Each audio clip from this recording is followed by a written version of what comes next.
এই উল্লাপাড়ার যেহেতু হিন্দু সম্পূর্ণ আমাদের এই ঘোষগাতি মহাশ্মশান উল্লাপাড়া উল্লাপাড়া মহাশ্মশান, কিন্তু চাবি দেয় পোড়াবের দেয় না, আবার মরার যদি চাবির লিগে যাওয়া যায় ঝেংটি দেয়, অনেক কিছু করে। কিন্তু এই যে রাখি স্টুডিও যে মারা গেছে, এর চাবি দিল না কি জন্যে, আর এই শ্মশানে দেবেন ফেললো না কি জন্যে, আর এই উপজেলায় মরাটা আসলো কি জন্য।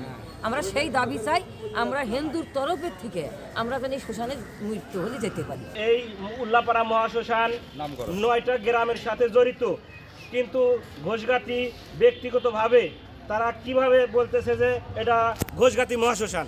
আমরা যেহেতু সবারই অনুদান আছে, 9টা গ্রামেরই অনুদান তাদের এই শ্মশানের মধ্যে আছে, তো আমরা চাই যে উল্লাপাড়া মহাশ্মশান হিসাবে আমরা সব 9টি গ্রামের দাবি যে উল্লাপাড়া মহাশ্মশান হোক, আর আমাদের লাশ সসম্মানে যাতে সৎ কার্যকর করতে পারে।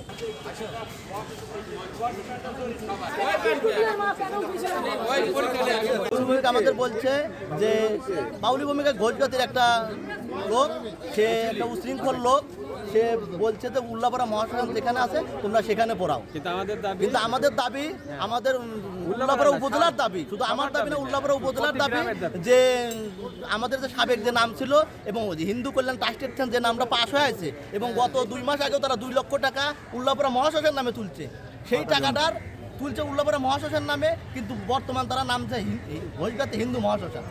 আমাদের চাবি দেয় না, এজন্য আমরা প্রশাসনের দৃষ্টি আকর্ষণ করছি যে সাবেক নাম যাতে বহাল থাকে, এখানে যাতে সারা উল্লাপাড়ার লোক আনন্দ সহকারে ভক্তি ভরে ওখানে যাতে সৎ কাজ করতে পারে, আমরা এই জন্যই প্রশাসনের কাছে দৃষ্টি আকর্ষণ করছি।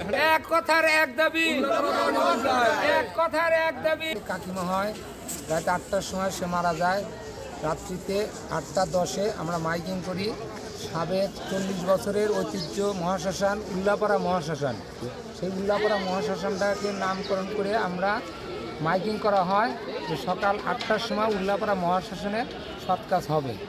আমরা সকালে আমি আমার ভাইকে আমার এক ভাই সকালে বাবলু ভৌমিকের কাছে চাবির জন্য যায়, সে বলে যে উল্লাপাড়া মহাশ্মশান যেখানে আছে সেইখানে তোমরা সৎ কাজ করবে, আমরা চাবি দেবো না। তারা বলে ঘোষগাতির সবাই মিলে সকালে মিটিং করছে যে এখানে পুরানো হবে না।